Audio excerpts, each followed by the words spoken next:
Okay.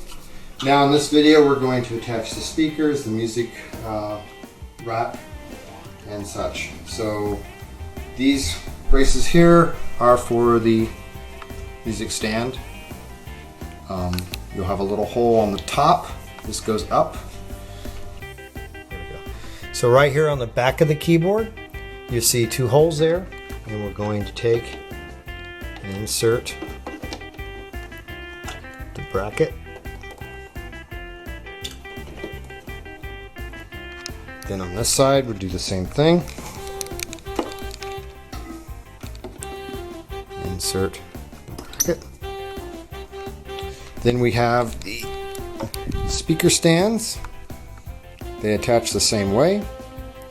And you will notice on the very end of the keyboard, there is two holes. And we take and attach it. There we go. Now on this side, of course, we go on to the end and we find the two holes and attach it. Alright. Speakers themselves, pretty simple. Has a little quick lever at the bottom, like so. So we throw the lever into the open position, which is with the knob out. Set the speaker down. And clip it in. And that's all there is to it. Same with this one. Lever out. Clip it on. So it's easy to take these speakers off when you want to take the keyboard with you. It comes with two short patch cables. And these are pretty simple. You plug them into with the obvious right connectors to the back of the speaker. And at the back of the keyboard on each side, you're going to see where it says to left speaker. It says it right here. Can you see that? I know we're general pointing. And then on this side, same thing. You might want to point to it again. To right speaker. So there it is, right there. Pretty simple, to the point. Now you have the subwoofer cable, which has two types of ends. One side goes into the keyboard, one side goes into the subwoofer. The obvious one here is the one that'll fit, which is this one right here. Can only go in one way, you can't screw it up.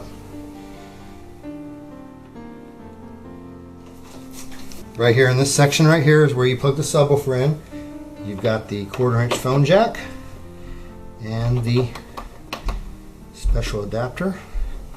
And now that is taken care of. Last step is attaching the music stand. There you go. Okay, so we'll have a quick brief overview of the connections. Again, as I was mentioning, here's the speaker jack. Here's where the subwoofer goes in. Of course, everything is labeled right here. A little brief note on the mic jack. It can take 1/4" phone jacks or the balance jacks, but it does not support phantom power. What this means is you have to provide a phantom power unit that you run the mic into first, and then you plug that into here. Or like in my case, I use a tube amp. And so my tube amp has the ability to provide phantom power. I'll show you that too here in a little bit.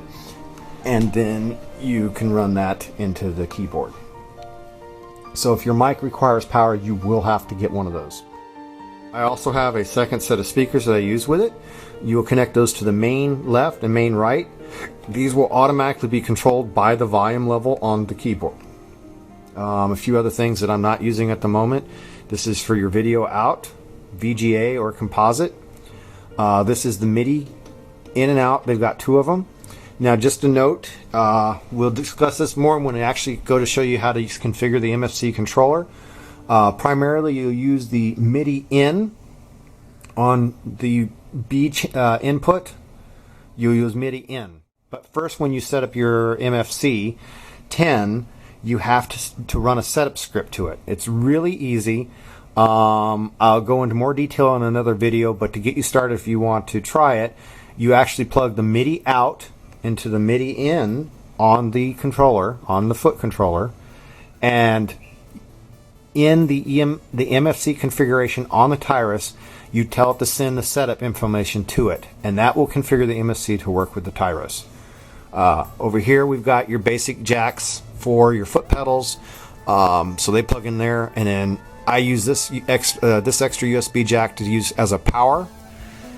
This is just providing power to my wireless bridge.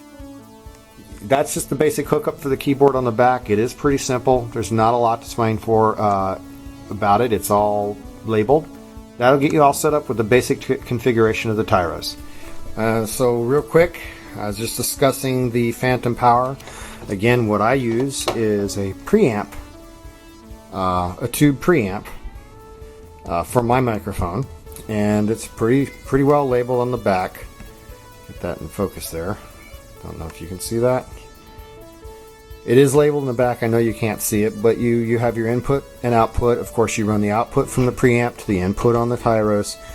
You run the microphone to the input on the preamp, and it has the phantom power on the preamp, so that takes care of the power from my microphone.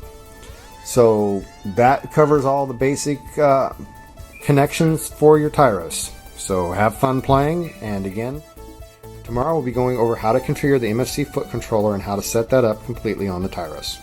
Thank you for watching. I hope you find this information useful.